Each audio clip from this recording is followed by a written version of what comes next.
आज कितनी तारीख है? 11वां महीना 2024 और इस नवंबर माह का कौन सा दिन है आज? प्रथम शनिवार।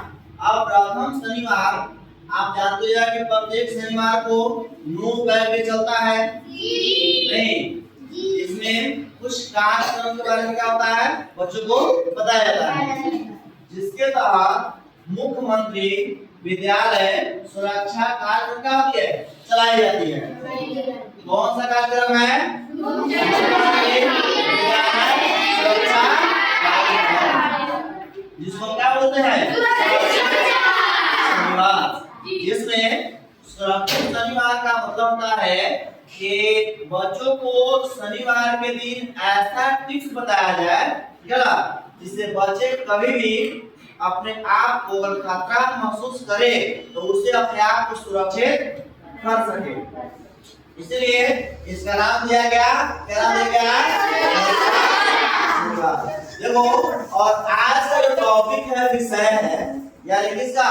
नवंबर माह का प्रथम शनिवार के दिन का टॉपिक है, विषय है, जिसपे आज हम लोग चर्चा करेंगे, है ना? वो कौन सा टॉपिक है? भाग दौड़ संबंधित जोखिम एवं बचाव के संदर्भ में जानकारी हम क्या करेंगे? आप सभी को देंगे। आज का टॉपिक क्या है? भाग दौड़ संबंधित या भाग दौड़ से जो हमको हानि होती है, जो घाटा होता है, उस हानि से हम कैसे बच सकते हैं। सबसे पहले हम जानने की कोशिश करेंगे कि भाग दौड़ किसे कहते हैं। कोई बताएगा कि भाग दौड़ किसे कहते हैं? देखो, भाग दौड़ आमतौर पर क्या होता है, जहाँ पे ढेर सारे लोग इकट्ठे होते हैं, जैसे बाजार हो गया, मेला हो गया, ठीक है ना? एक ऐसा मंदिर जहाँ पे 2-4-10 गांव लोग क्या होते हैं पूजा करने आते हैं, उस जगह हो सकता है।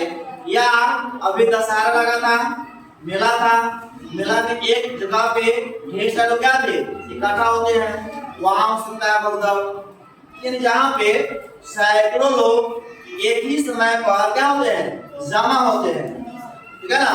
वहां पे क्या होती है भगदड़ हो सकती है। जैसे अभी छठ घाट है, छठ पर्व है ना, छठ पर्व में आप लोग घाट पे जाइएगा तो वहां पे ढेर सारे लोग क्या होते हैं इकट्ठा होते हैं, वहां भगदड़ हो सकता है। जहाँ पे एक आदमी रहेगा वहां भगदड़ होगा, दौड़ेगा तो अकेले दौड़ेगा, अकेले दौड़ेगा, उसके साथ या उसके आगे पीछे कौन दौड़ेगा? लेकिन जहाँ पे अगर 100, 200, 1000 तक आदमी है, वहां पर कोनो दौड़ना शुरू कर दे या भगदड़ हो जाए तो सब के पीछे रहेगा, नहीं है? तो वहां भगदड़ होगा, ना कि एक जगह पे। हाँ, विद्यालय में भगदड़ हो सकती है, मंदिर में हो सकता है, छठ घाट में हो सकता है, मेला में हो सकता है, ठीक है ना? गांव में हो सकता है, जहाँ पे लोग शामिल रहते हैं ना, गांव में हो सकता है, यहाँ भगदड़ हो सकता है। अब रहा भगदड़ क्यों होती है, तो भगदड़ समझ गया है? भगदड़ कहाँ होता है? मेला में होता है, यानी भीड़ भाड़ इलाके में, बाजार हो गया, मेला हो गया, गांव हो गया, मंदिर हो गया, विद्यालय हो गया, ठीक है ना? छठ घाट जहाँ घाट लगता है वहाँ हो गया, मतलब कि जहाँ पे सैकड़ों आदमी इकट्ठा होते हैं वहाँ पर भगदड़ होती है। अब रात होती क्यों है? आखिर भगदड़ होता है तो क्यों होता है? जैसे मान लो अभी छठ घाट का पौनी में गया ना, और इकट्ठा ढेर सारे लोग इकट्ठा है, किसी ने अफवाह उठा दिया कि यहाँ पे बम लगा हुआ है। क्या लगा हुआ है? किसी ने आतंकवादी आया और यहाँ पे क्या किया? बम लगा दिया। नहीं, लोग क्या करेंगे? वहां बैठ के पानी लगेंगे, खाने का तो जाएंगे, क्या करेगा? वहां से खाना शुरू कर देगा और सब खाना शुरू कर देगा। और छठ घाट में बच्चे भी जाते हैं, नहीं, बूढ़े भी जाते हैं, जवान भी जाते हैं, विकलांग भी जाते हैं, जिसको कम दिखाई दे ऐसे लोग भी जाते हैं। मतलब कि जिसको हम विकलांग को हम नहीं बोल सकते, हम उनको बोलते हैं दिव्यांग लोग। कैसे दिव्यांग हो जाते हैं वहां पर नहीं। अब बताओ वो तो भागेंगे कहीं गिर जाएंगे, तो जब भीड़ में गिर जाते हैं तो कोई उसको खाता नहीं है, क्या करता है गिरा हुआ है नीचे पड़ा हुआ है और सब कुर्सी पर लात कर चल जा रहा है, कोई मुंह पे हाथ लात कर रहा है, कोई उसके पैर पे लात दे रहा है, कोई सीना पे लात दे रहा है। और फिर पता चलेगा कि भीड़ खत्म हुआ, पता चला कि उसका हार्ट पोजीशन क्या हुआ टूट कर गया है नहीं है। तो ऐसे बोलते हैं मतलब कि भीड़ भाग के भगदड़ एक कारण, तो भगदड़ का कारण एक ही चीज है अफवाह, क्या है अफवाह या गलत संदेश देना। आप अगर गलत संदेश देते हैं जैसे बम नहीं लगा है और किसी ने कहा दिया कि बम लगा हुआ है तो भाई नहीं है, अचानक किसी प्रकार का गलत अफवाह कर देते हैं तो भगदड़ शुरू है। या अचानक कहीं जगह पर क्या होता है आग लग गई और इसका प्रसार हुआ कि आग लग गया नहीं तो फिर क्या होता भगदड़ मच जाती है। कारण समझ गया है। सबसे बड़ी बात होती है ये अफवाह, क्या होती है अफवाह या इसको बोलते हैं गलत संदेश देना, ठीक है। किसी आदमी को आप गलत संदेश दीजिएगा तुरंत सुनेगा और तुरंत एक्शन में आ जाएगा और जिसमें आ चलेगा उसमें दौड़ना शुरू कर देगा। हो सकता है कि अकेले दौड़े और दो आदमी खुद लड़ जाए, ऐसा भी स्थिति आ सकती है नहीं है। तो आपके एक गलत संदेश से कुछ भी हो सकता है नहीं है। तो सबसे पहले हमें देखना चाहिए कि अगर कोई आदमी को संदेश दिया वह सही है कि गलत। अगर वह सही है तो हमें घबराने की कोई जरूरत नहीं है। हम अपना दिमाग लगाएंगे कि हम बचे कैसे उससे, नहीं है। अच्छा बताओ संदेश आया तो उतना सोचने के लिए दिमाग भी काम नहीं करता है, क्या सोचे नहीं सोचे, सीधे हम दौड़ा क्या करते हैं शुरू करते हैं या बचने के लिए अपना उपाय लगाते हैं।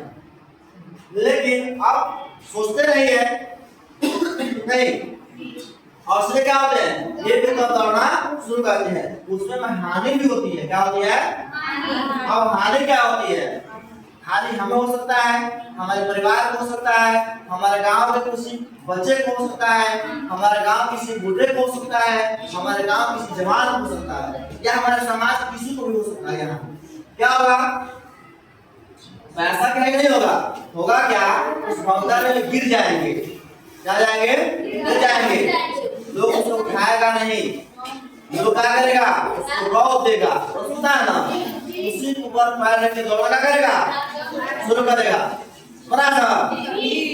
तो ये हमारी हानि होती है। अब हानि में क्या होता है लोग क्या होते हैं चोटिल या जख्मी हो जाते हैं और कम हुआ तो चोटिल हाथ पर टूट जाएगा, सर टूट जाएगा नहीं जो सीना से हड्डी फंसे टूट सकता है।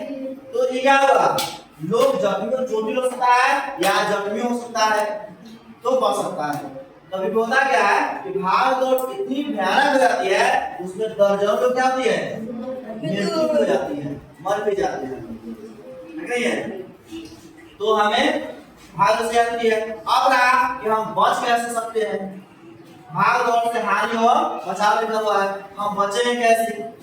तो जैसे भाग दौड़ है हो रहा है देखिए कि सैकड़ों मीटर भाग रहा है तो हम भीड़ से अलग रहे, कैसे रहे अपने आप को कभी उस भीड़ से हम कैसे अलग करेंगे है ना, ये दिमाग लगाइए कि हम इस भीड़ में कभी ना फंसे। सुना है ना, हम भीड़ से क्या करें अलग रहे और हम ही मत रहे। अगर हमारे पास क्षमता है कि जो बच्चा है उसको भी अलग कर दे, उस बूढ़े लोग उनको भी अलग करे नहीं, तो हमारी एक फर्ज बनती है और एक फर्ज बनता है कि जो गलत संदेश आया है उसकी जानकारी लेकर लोगों तक सही जानकारी पहुंचाना हमारा क्या होता है फर्ज बनता है। और हम उम्मीद करते हैं कि शायद तुम ऐसा करोगे भी, करोगे ना।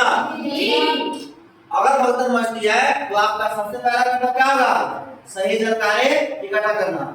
अगर सही जानकारी मिलता है तो लोगों को एक सुरक्षित स्थान तक पहुंचाना, भीड़ भाड़ से खुद को अलग रखना है।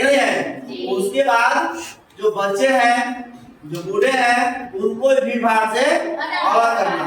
यदि भीड़ में कोई आदमी फंस गया है नहीं है, तो उसको कुछ लोगों के सहयोग से या कमेटी बनाकर या तुरंत एक्शन में आकर उसको भीड़ से बाहर निकालना। यदि भीड़ भाड़ हो गई है, कुछ लोग चोटिल हो गए हैं, जख्मी हो गए हैं, तो उसको तुरंत प्राथमिक उपचार देना। फर्स्ट स्टेप बोलते हैं प्राथमिक उपचार देना, और प्राथमिक उपचार के बाद उसे हॉस्पिटल तक पहुंचाना। ये किसकी जिम्मेदारी बनती है? नहीं बोला सब? इसकी जिम्मेदारी बनती है हमारा नहीं, हम लोगों की। मतलब हम लोग में क्या होता है, हम आ सकते हैं, हमारे परिवार आ सकता है, हमारा समाज आ सकता है, हमारा गांव आ सकता है, नहीं हमारा पंचायत आ सकता है, और उसे मैंने सुरक्षित करना और सुरक्षा के बारे में जानकारी देना किसका कर्तव्य है? हम ही लोग को जानकारी है, क्योंकि हम लोग विद्यार्थी भी है, टीचर भी है, और एक समाज का एक आदर्श बच्चा भी है। नहीं है, आदर्श बच्चा क्या होता है, पूरे समाज को एक हिसाब से लेकर चलता है, और समाज में क्या होता है, आगे जो ज्ञान का प्रदर्शन है, जो जानकारी है, अच्छा संदेश है, वो कौन देता है? एक आदर्श बच्चा ही देता है, एक विद्यार्थी दे सकता है। ठीक है ना? तो अंदाज है कि आप ऐसा करेंगे। इससे बहुत धन्यवाद। Thank you.